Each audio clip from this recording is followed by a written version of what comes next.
Hi, everyone. We're having a little bit of technical difficulties backstage. So I am going to dive right in and get started, and I'm going to end just a couple of minutes early. I know that Mia has some announcements to make before you dive into the next session.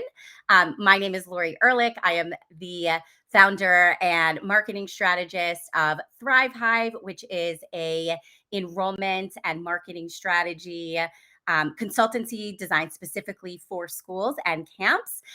You might have seen me in some other speaking venues before as the founder and chief strategist of Elevate Marketing Strategy, which is still a thing.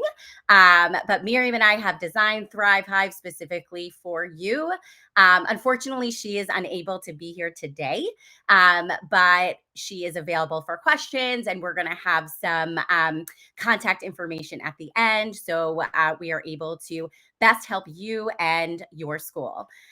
So we're going to get started. And just one thing that I wanted to say, I know that this is a big stage. There's a lot of people here. I want to make sure that this seminar is designed for you and you are able to ask questions and engage. So I'm going to be looking over to the chat here and every so often. So you can ask questions, feel free to do that. And no need to hold till the end. Getting through the entire slide deck is not important to me. What is important to me is that you are able to get your questions answered and be able to tell your story. So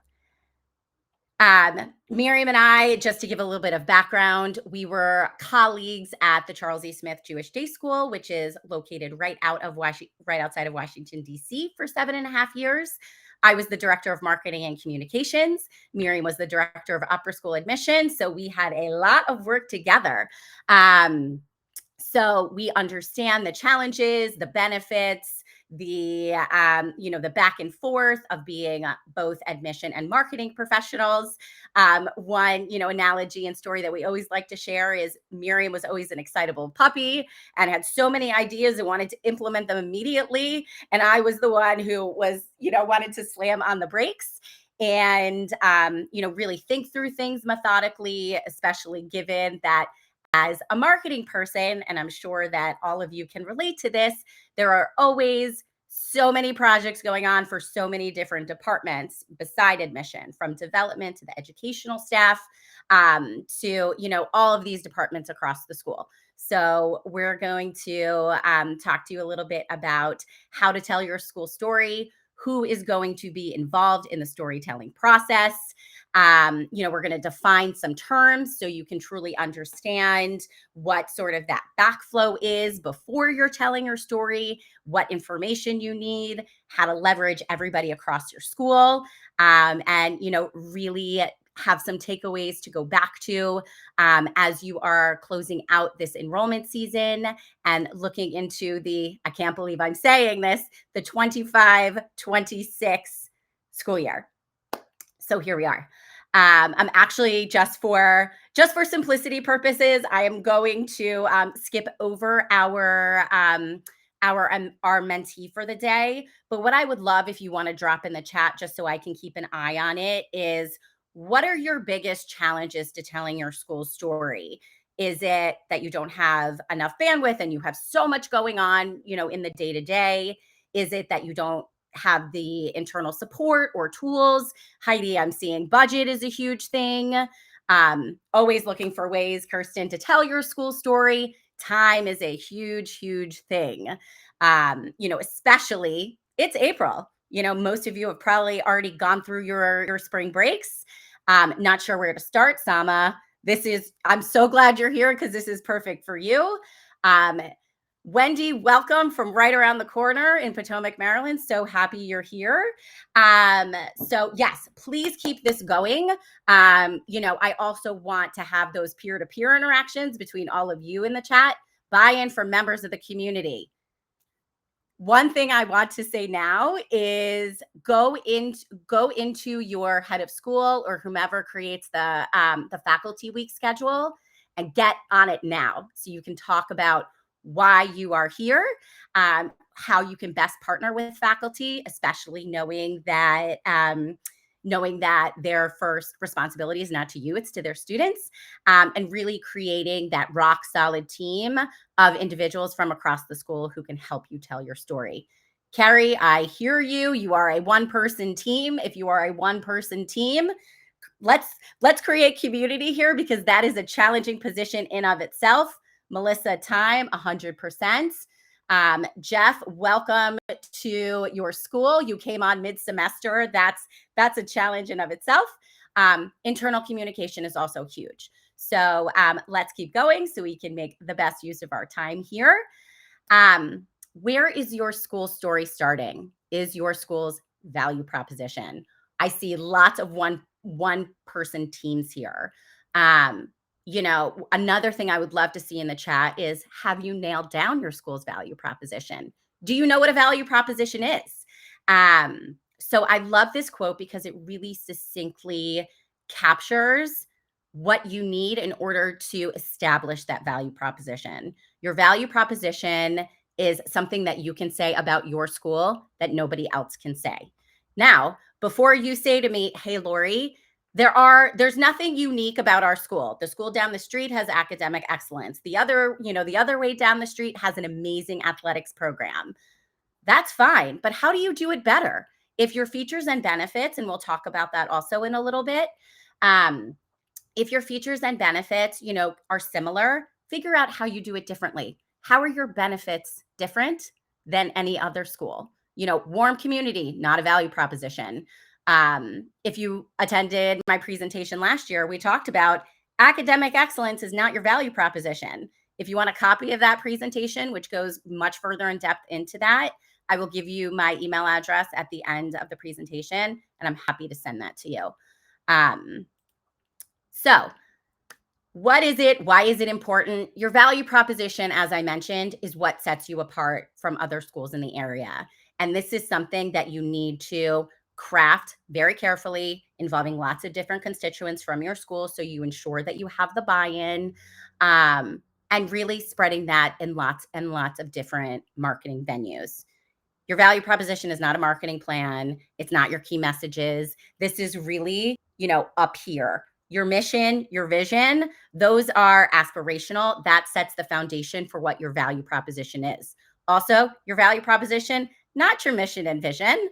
I worked with a school recently and we were talking about value proposition. And what they said to me is, but that's my mission. And I was like, no, it's not. Your mission is what you're constantly working to achieve towards. Your vision is that aspirational language. Your value proposition is something that you can really, really grab onto and market in a thoughtful way. The way that mission and vision are crafted, you can't market off that. You can't. So the work that needs to be done in order to develop a value proposition. And, for those schools, you might be K to 12, you might be K to 8, pre-K to 12, you might start at age 2 and go to 12th grade. You might be appealing to lots of different, you might be appealing, Lynn, I'm going to get to your question in 1 second. You might be appealing to lots of different audiences who come to your school for lots of different reasons. There might not be one value proposition, but, there's work that can be done to develop, what this draft or multiple value propositions are for multiple audiences. And I'll tell you one story in 1 minute. Lynn, great question. Is value proposition defined internally by faculty and staff and admin, or external, including parent and alumni voices? And the answer is yes to all. You need to validate why families are coming to your school in order to develop your value proposition. And I say this for anything. I say this for marketing strategy, for marketing planning. If you are developing your messaging, if you're developing your plans in a vacuum, you may or may not be reaching the right people with the right information and what you truly, truly want to deliver to them. So your value proposition, it's not academic excellence. Everybody can say that. It's not warm community. Warm community is subjective. It's not your STEM program. You might have an amazing STEM program. What is so amazing about it? Is it your instructors? Is it the philosophy? Kirsten, I'm going to get to your question in 1 sec. It's not your athletics or your arts program, and it's certainly not your list of college acceptances. So what is linked here, and Angela and Mia and their amazing team are going to post the presentations and the recordings after it, is a link to a worksheet that you can go through with your leadership team, with your educational team, with your non-educational team, with your institutional advancement team, and work through some of these questions that can help you truly determine and distill what is this 2 to 3 sentence or 4 sentence value proposition look like. Summer is coming, so some of these retreats and meetings you can get on the calendar now. If you have a leadership team retreat that takes place off campus, this is a great place to do it. From both an educational as well as a non-educational perspective, you need all of those voices. And Kirsten, I'm looking at your question right now. We know what our value proposition is, but have real trouble distilling it into a clear, simple story and statement.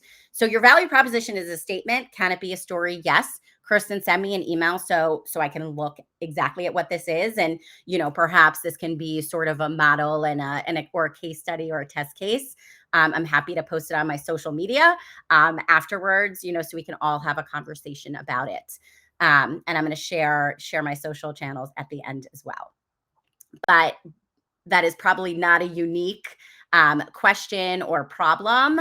You have all of this information, what your differentiators are, but you have to distill it into something that you can really grab onto. And let's be honest, there needs to be redundancies across our school. You might get an amazing job tomorrow. I hope you don't. I hope you're, able to provide amazing value to your school for, as long as you want to, but you want to make sure that, that you have this information in multiple places so people can take it over. I always believe in redundancies.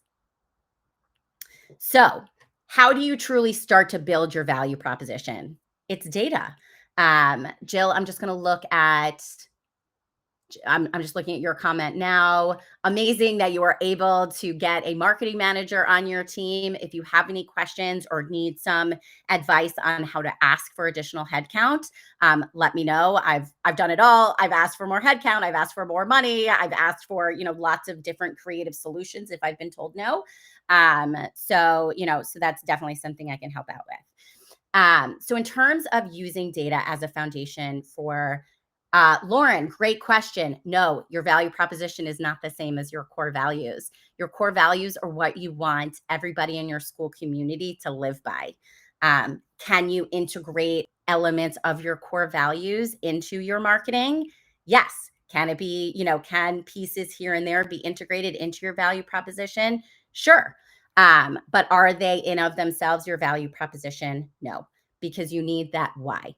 Your core values are what your core values are, but what you have to really explain is why and how does your school emulate those core values in a way that benefits your current families, that can benefit prospective families, that have had this amazing impact on alumni, that give a reason for your faculty members to want to do their jobs every day. So starting, at this foundation is information. You need information and you've got to validate, what you're thinking in your head and what you've spoken about with your head or your IA director or your leadership team as a whole.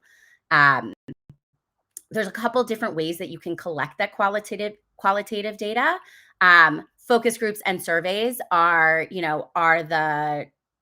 sort of the two most widely used tools. Focus groups, you want to get a lot of different voices. You also want to, you don't want huge, massive focus groups where very opinionated people, are sort of taking over the conversation. So this is a great time to talk to new parents that are finishing up their first year. Parents in entry grades, if you are a pre-K to 12, that pre-K, K, 6 and 9, why did they choose to come to the school when they did? What's not on the slide, but that's also important, are lateral entry families. If there are students that are coming in second grade, if they're coming in seventh grade, if they're coming in 10th grade, why? What wasn't working for them at their previous school? Why did they choose to make a change when they did? And is there anything that the school could have done to get the family earlier? We had, when I was at Charles E. Smith, we had a number of families that would come in 10th grade. They chose a secular independent school. And we asked them, what could we have done to have gotten you in kindergarten, to have gotten your family in sixth grade? And they said nothing. We were looking for a certain type of environment for our child. As it turned out, it wasn't successful for them. Um, and as such, we decided to change course. And I've worked with schools that, both secular and faith-based, where the schools simply aren't working, or maybe the family is an alum family. And they wanted their children to follow in that path. And you know what? Schools evolve, they change. They're not always a good fit, even as you're working down the family lineage. Talking to alumni with school age students is huge, or, they're approaching school age. Maybe, they have kids who are 2, they're 3, they're 4, they're starting to look at school choice. So you want to know, A, are they looking at your school? If they are, yay, here's the admission director. If they're not, then why? There are alumni who choose not to look at their alma mater because, again, schools evolve. And they're looking for a different type of environment, for their child. But you definitely don't want to be blindsided if you think that there are alumni that might come to your school, and for this, that, and the other reason they might not. Students are a huge, huge asset. Of course, at the elementary level, sometimes it can be hard to articulate, why kids love school. You might get some of those poignant comments here and there. But middle school students are huge, especially because at the particular time in adolescence that they are, if they love their school, that's a win in of itself. As they're getting into the high school level, they're looking towards college. They're really starting to close in on those friendships that they're going to want to make for life. Talk to them, bring them into a conference room at lunch, give them pizza, give them dessert, give them, something, give them Dunkin' Donuts or Starbucks gift cards, and just ask them lots of questions. And they can be great with developing content also. And we'll talk about that a little bit later. In terms of surveys, in terms of talking to parents who did not choose your school, if they're going to talk to you, they're probably just going to answer multiple choice, or check the box questions. But for feeder school context, for other audiences, take advantage of open-ended answer questions, in those surveys, and look for trends. Sometimes when you ask a multiple choice or a checkbox question, families, they're either running out of time, or they're picking C because they're in a hurry. Those open-ended questions, while it's more time on your end to analyze, you can really pick out some of these interesting nuggets. And, just for fun, social media polls, have a this or that, or, a multiple choice question box on Instagram. There are polls on Facebook. This can also yield some great data, and it's a low lift for your audience. So thinking creatively as far as how to collect data can really get you some interesting information.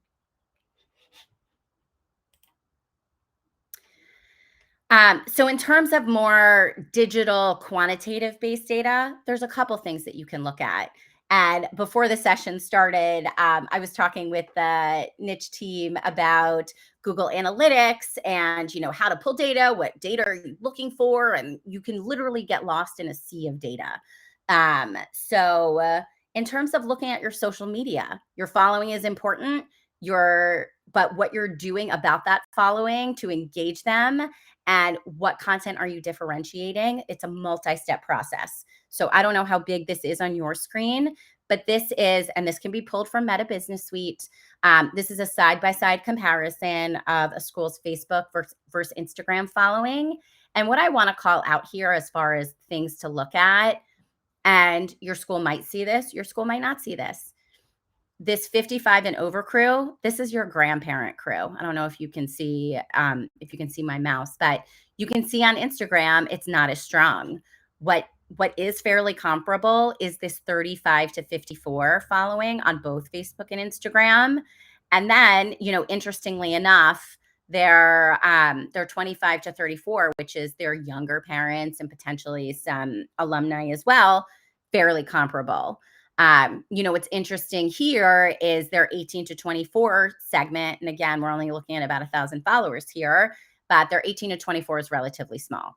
So while your youngest alumni might not be the biggest of donors yet, these are the people that are still connected to their audiences. These are people that want to see their friends. They're still very invested in the school, in a different way than a prospective or a current family.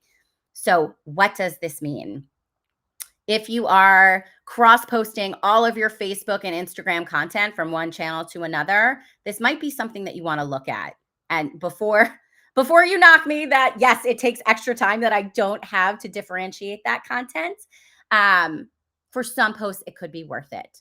Especially for those, why we give posts.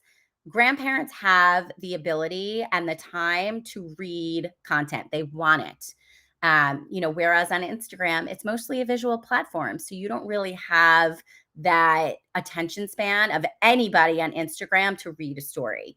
But you can optimize. Whoops. I'm going to stop for 1 second.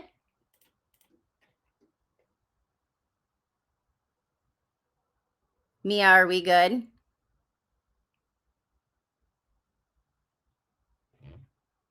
Okay. Okay, perfect. Thank you, everybody, for that feedback. Um, so you don't have to, and I'm not saying that you need to differentiate every post. I'm not saying that at all. I wouldn't do that myself. But there might be some things that you really, really want to lean into a little bit more long form content on Facebook. And if you don't have a following at all of young alumni, but you want them, you're having a young alumni gathering in New York or in LA or in Atlanta or in Chicago or in a big city or, perhaps London or Paris, if you have an alumni following there, that's where you can find them on Instagram. They're scrolling through stories, they're scrolling through posts. That's a whole other conversation for another day. Posts for stories. I like to see, a little bit of informality and fun in stories, whereas posts are a little bit more polished. Um, in terms of looking at website metrics, where are your readers getting stuck? What I would suggest doing at the end of the school year is pull your top 15 pages that were viewed, from the beginning of the school year till the end and really see what's the average engagement time. Where are people coming into the website? How many visits do you have? And really figure out, are there pages that you want people to see that they're simply not getting to? Some of you might be redesigning your website over the summer, and user journey is huge. People have very limited time spans these days, and they want what they want right in front of them. And if they cannot find it or that user journey is not easy for them, they're going to leave. So, if you're finding that people are leaving your website after your tuition page, after your admission page, after your academics page, there are opportunities to cross promote and really get people to stay on your website as long as possible. One other thing that I wanted to note that's semi related is a branded search on tuition for your school is huge. So, they might enter Charlotte Country Day School tuition. That might be the website, the web page that they enter your site on. So what are you going to show them on that page? If it's simply and Charlotte Country Day School, if you are on this call, I just randomly picked a school out of my head. So I'm not saying this is the case at all. But are they just seeing a grid of tuition and fees? Or are they seeing a value added line that reinforces their value proposition and the benefits of the school? And then they're seeing the tuition.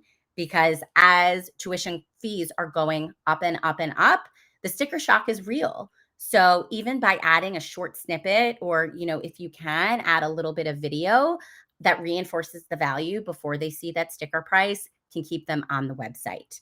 Also for that page, because if it's not in your top 10, you want it to be. But what are they doing when they're done viewing the tuition? Is it, read more thought leadership from our head of school, see what your tuition dollars go towards? Are you ready to apply? Tuition and fees go towards our amazing athletics and STEM program. Read more about them. Again, you don't have miles and miles of real estate in order to engage your following, but get them, elongate that user journey. And in terms of email, your parent communications are one thing, but in terms of what you're sending out for admission purposes, are recipients, clicking through your welcome series? Do you have a welcome series? If you don't have a welcome series and you want to create one, drop that in the chat. There's lots of different ways in order to maximize email. Do you have an admission newsletter that goes out maybe once every 2 months, once every 6 weeks? That's repurposed content that already exists. Repurposing content is an amazing, amazing benefit. Okay, I'm just reading some of these. I'm still not seeing any slides advancing. It's still on the cover slide. Yes, they should be previewing. Okay, so I'm gonna talk a little bit more about a welcome series. Kathleen, I see your email in the chat here.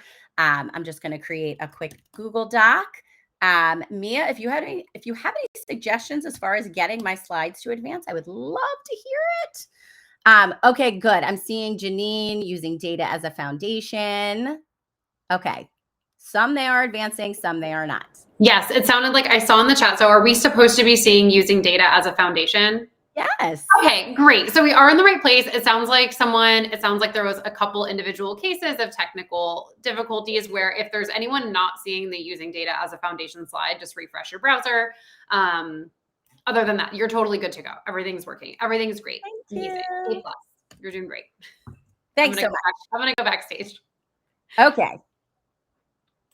Okay, perfect. So in terms of a welcome series, and I'm happy to chat offline with anybody else who wants to learn a little bit more. I'm seeing lots of emails in the chat. I hope I can download the chat after.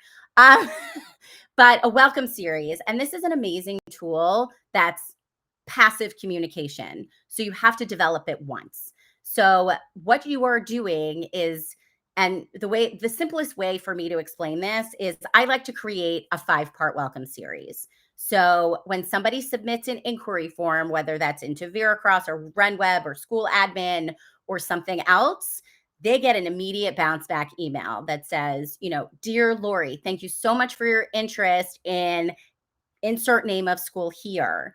We are thrilled to hear from your family and learn more about you for the 2025-2026 school year. Hi, Barb Doyle. Great to see you.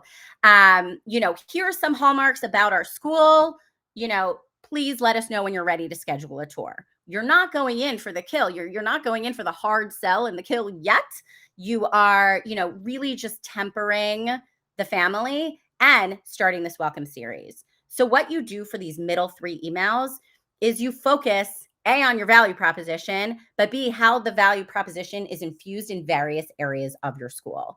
So, if you have an incredible arts program that carries these elements of your core values, one hallmark of our school is our arts program. It has this amazing impact on our school community because here are some benefits. You close the email reinforcing your value proposition. You do that for the next 2 emails.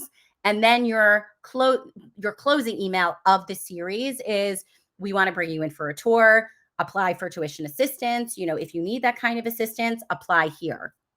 And you can time that, whether it's through MailChimp, whether it's through some other type of email application. If you want it to go out once every 10 days, if you want it to go out once every 2 weeks. I'm Jenny. Yes, I can send you the value proposition worksheet and this after. I also have sample focus group questions, sample communication survey questions. I'm happy to send it all to you. And then what you can do after the welcome series, after you timed it, so they've been receiving your emails, for 2.5 months, 3 months, 3.5 months, you're staying at the top of their inbox. Do they have to read your email? Are they going to read every single email? Maybe yes, maybe no. But it's that name that matters, especially because families are looking at multiple schools.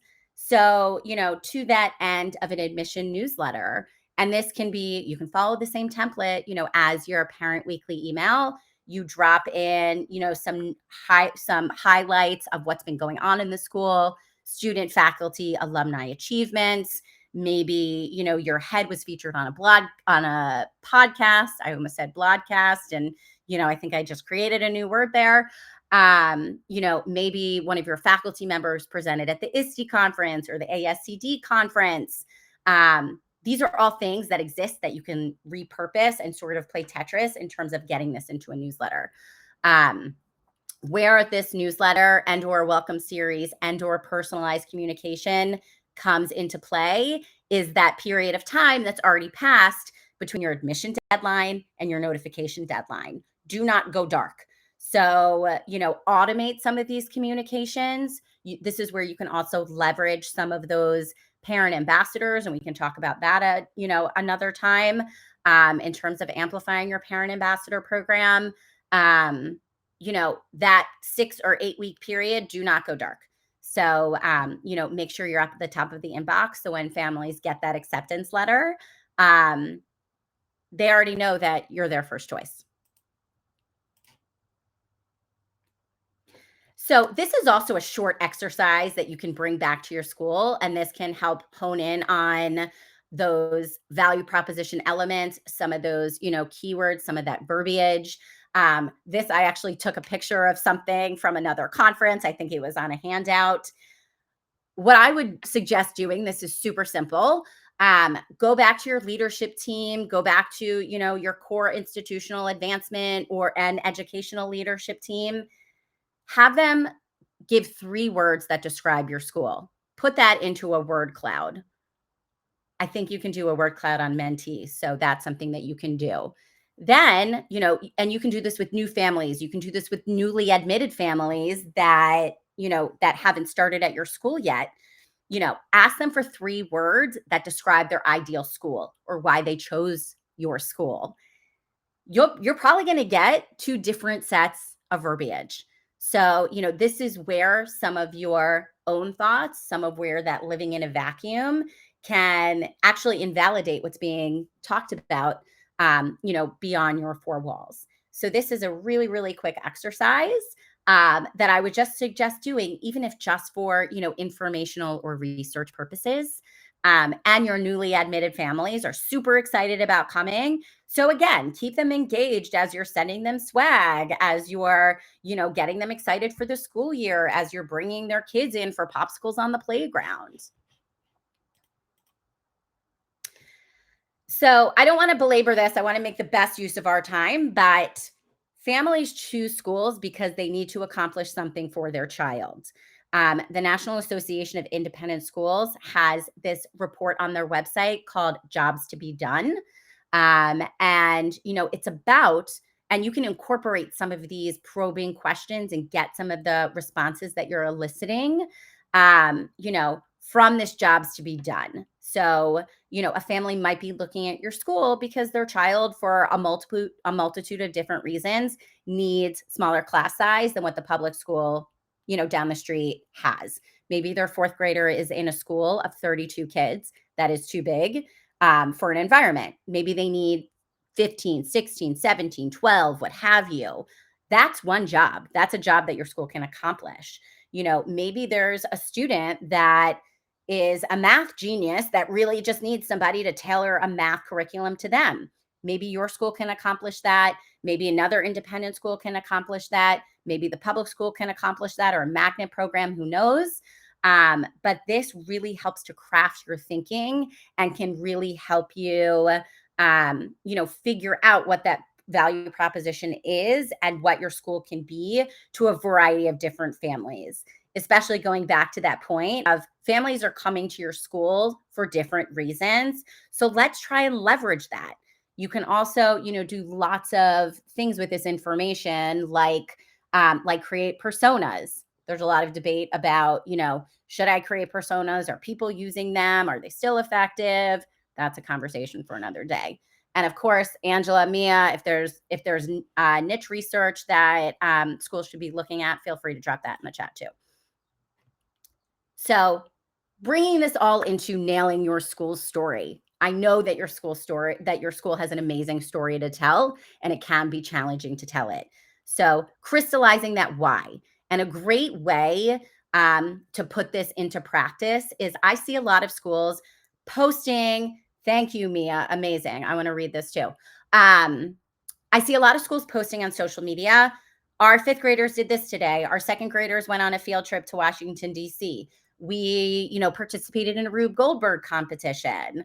Congratulations to Lori Ehrlich on winning the Montgomery County Art Contest. Okay, this is cool, fine, cool, but why? Why does this matter? How does this tie back to what your child is thinking and experiencing at your school? That is a huge miss, in my opinion, is the why. Does every social media post need to have a why? No. But, especially if you're talking about integrated education, maybe you're doing a unit on how science and English come together and critical and creative thinking do X. Okay, fine. It's not just, we had this really cool project that integrated science and English today. Okay, who cares? But we had this great project that integrated science and English, and it's really teaching our students, about how to think with the right and left side of their brain, which, as research shows, blah blah blah. Do you have to take the extra step? Yes, but it can also help to crystallize the why. Solve problems.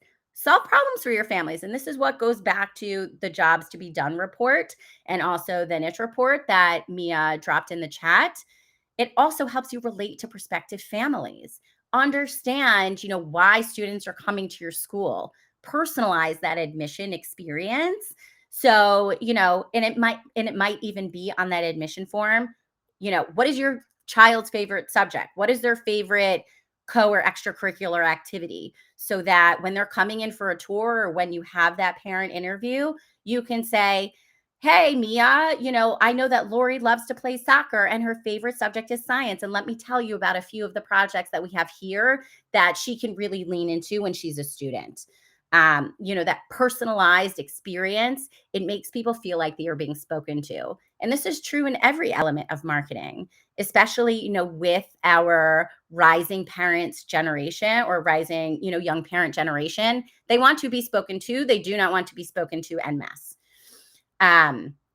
So also, if there's myths about your school, and this is where you can go back to that focus group and survey piece, ask the questions. Ask your newly enrolled families, did you hear anything about our school that might be perceived as negative? Oh, well, the math department sucks. Okay, fine. If this is a trend, if you're hearing this from 5, 6, 10, 15 families, then, you can also take the opportunity, harness it, develop content around why our math program is amazing. Maybe the chair of your math department was recently attended the National Council of Teachers of Mathematics, I think that's what it's called, conference, and they had this great, dialogue with other teachers from other schools in the area. Put that stuff on display. Have some video taken of seventh grade students after they do this really cool project and how interestingly your school teaches math, how they're not sitting in a classroom, frontal all day long, being taught about how to invert integers. I'm not a math person. My best friend is. So, I'm just pulling some buzzwords out of my head. But, lean into, do not avoid those myths that exist about your school, because if you do not, leverage what you have to try and dispel them, they're just going to continue. Might they continue for a while? Potentially. It's a culture shift. With culture shifts, you always have to be a little bit patient.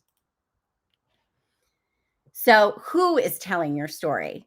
Everybody. Somebody asked this. Who's developing your value proposition? Who's sharing this information? Everybody in your school. So the key is to have this value proposition and then to prepare talking points for all of these constituencies. Are your faculty members going to be walking up to families in the grocery store on a Saturday being like, you should come to my school because of A, B, C, D, and E? No. But might they have a third grade child who, plays soccer on a team that isn't affiliated with the school? Yes. Hey, Lori, I know that your son goes to Charlotte Country Day School. I've been thinking about it. What are some cool things about it? Also your administration, if they're prominent in the community, institutional advancement, you as enrollment and our marketing professionals and our development friends are talking about the school all the time. That voice and that common language have got to be consistent. Your external constituents, your parent ambassadors, whether you have a formal parent ambassador program or not. Miriam is an amazing parent ambassador. She is now a parent ambassador at Charles E. Smith, where her kids go. So she can definitely provide some insight on this if you're interested in learning after. Um, Even if you don't have a formalized parent ambassador program, I'm sure there are parents, the president of your PA executive board, people that just like are in the school all the time. If there's a parent that's in the school all the time, hey, can you post this on social media? Hey, we're looking to expand our network. Who else in the school loves social media, posts all the time, is really prominent in the community? Lindsay, I'm seeing your name in the chat. I'll make sure that Miriam reaches out to you. Your alumni. This is, this is going off a little bit on a tangent, but there are schools that that send out an alumni survey. Now, collecting current data can be a challenge if you don't keep up with your alumni, on a frequent basis. But if there's myths about your school that are floating around, they might be spreading them. They might have had the worst experience at your school. You might be able to turn that around. Bring them in and for a coffee with your head of school, and also community members. So, if you're sitting in a faith-based community, there's lots of adjacent organizations that can be of help. If you're in a secular, if you're in a secular school, then there's also, between athletic programs, between, just other things that are happening in your community. These are all people that you can equip with your messaging and with, all the tools and great things about your school. Draft canned content, send them to your parent ambassador, send them to start a social media ambassador program. I did that at Charles E. Smith a number of years ago. It was moderately successful, I'm not going to lie, but there were parents who were like, I'll post. I don't have time to draft copy. I'm a terrible writer. I don't have, images of my kid. Can you send them to me? The answer is yes. Anybody that wants to help you, that you think will be of a benefit, then, figure out a way to give them the tools that they need to promote your school.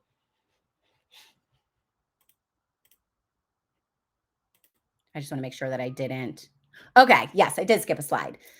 So in terms of engaging some of these constituents, your faculty are going to be the hardest, not because they don't like you, and maybe they don't. Some of the faculty members didn't like me for, various reasons.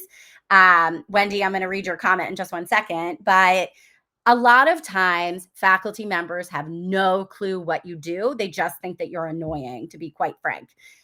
If you're in this session and you are a faculty member, I would also love to hear, how marketing and admission professionals can best partner with you in a way that doesn't interfere with your job, in a way that doesn't, make you be like, oh, I have to help them again.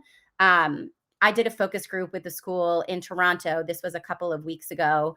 And some of the faculty members said to me, the marketing person asked us to take pictures.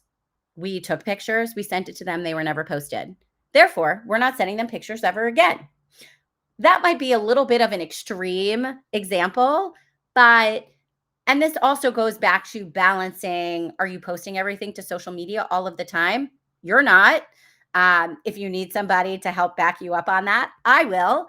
But you also, sometimes, or you all the time, need to respond to the faculty and say, thank you so much for taking these. We're figuring out and really balancing our social media schedule. We're going to post them.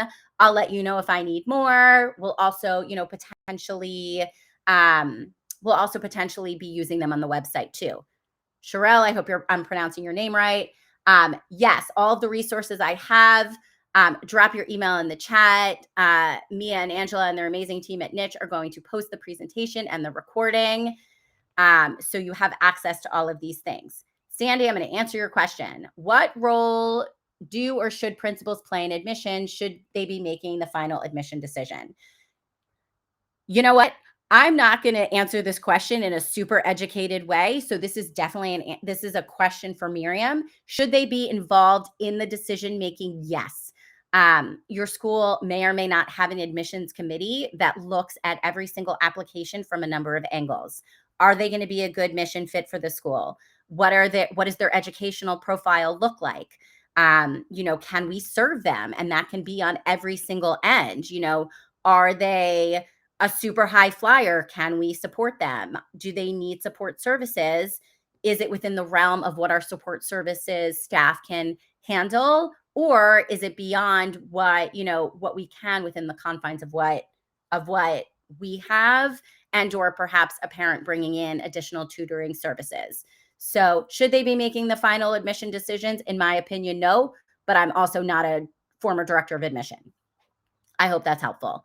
But yes, you want them to feel bought in. The last thing that you want to do is bring in a student and have them feel blindsided of, we can't support this child. Like, why did you even accept them? There is that sort of tension between educational staff and admission. So the best thing to do is to put everybody in a room and figure out what works best for you. The admission committee model works. Is it extra time? Yes. But does it ensure that you can go through every application and everybody can hear the same conversations?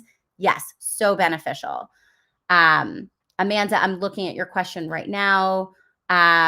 Anybody using marketing automation tools like Salesforce? Yes. Does it play nicely with Veracross? No. I always wanted to use Salesforce for nonprofits when I was at Charles E. Smith. I couldn't get anybody on board. If you can, like, massive, massive kudos to you. Remote work, Liat, like that is an amazing question. There are things that you can do remotely and things that are very, very challenging when you're not in the school building. Okay. So in terms of, Mia, are we good? Playing timekeeper probably got another 2 to 3 minutes. I know you have questions and some slide stuff, so I was the omen of session time ending, but it's been so good. So I'm trying to let you go as long as you can. Okay, perfect. I'm going to run through these slides quickly. You're going to have them, so I'm not going to read every single word, but in terms of partnering with your faculty, they are probably the biggest ally that you have. See if you can talk at a staff meeting. Get on that faculty week schedule. Give them gifts, buy them bagels, use use $20 of your budget to make them happy with candy, at the end of the day on a Friday. Walk around and get out there, get on the duty schedule, just be as equitable as possible when it comes to some of these things. Don't sit in your office all day. That's probably the worst thing that you can do. And I did that for the first year and a half. And faculty members were like, who are you and why are you here? Are you a parent? And I was like, okay. And we're done doing this.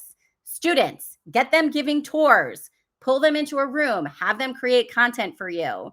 If you're interested in I want to put my students on social media, but I want to hold them accountable, I have a contract for that.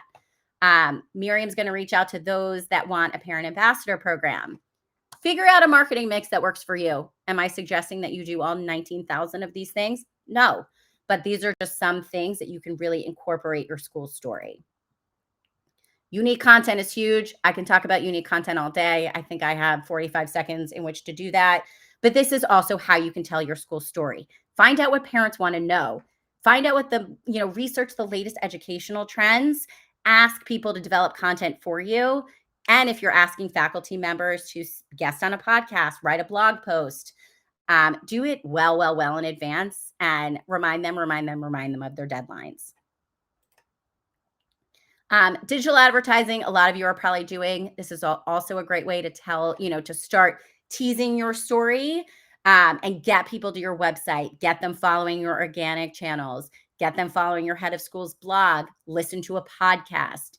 There's not all of these things have to cost $1 million trillion.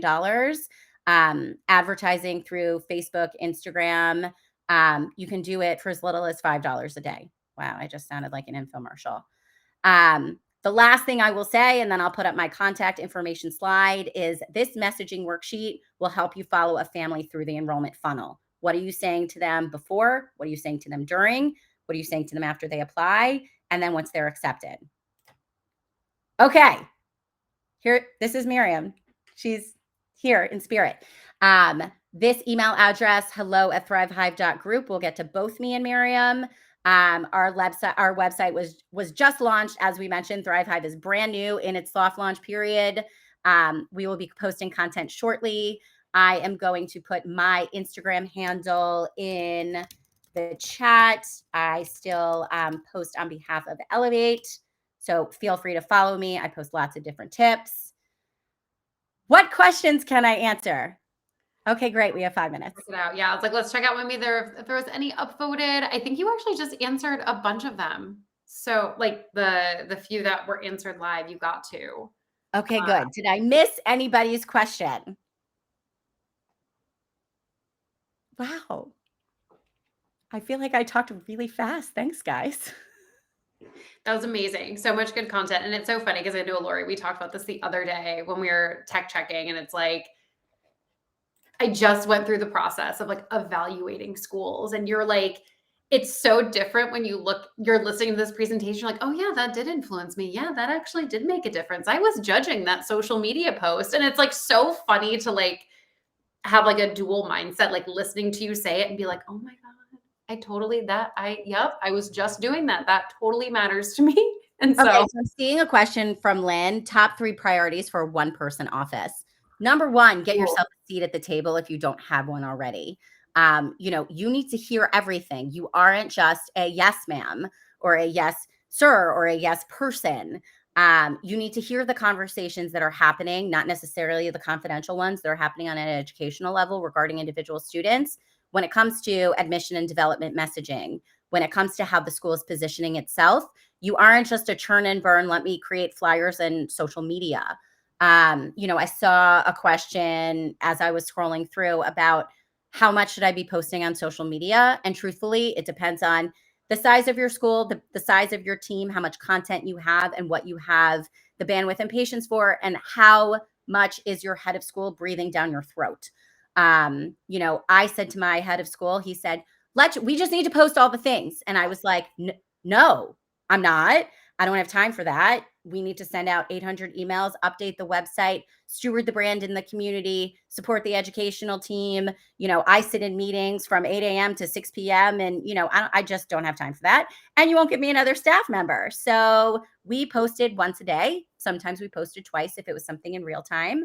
And it worked for us. I see schools that post 3 times a week. I see schools that post 12 times a week. So there is no one size fits all. Okay. And I know we have to hop for the 1 o'clock session. So, as a reminder, I think we've said this, but everything has been recorded. All of Lori's amazing resources. I know she'll be sending some of those out on her own, but we will also, Lori, if you share them with us, we are more than happy to share them in the follow up as well. As always, an absolute delight to have you. Amazing content. We will catch everyone at the next session. Thank you.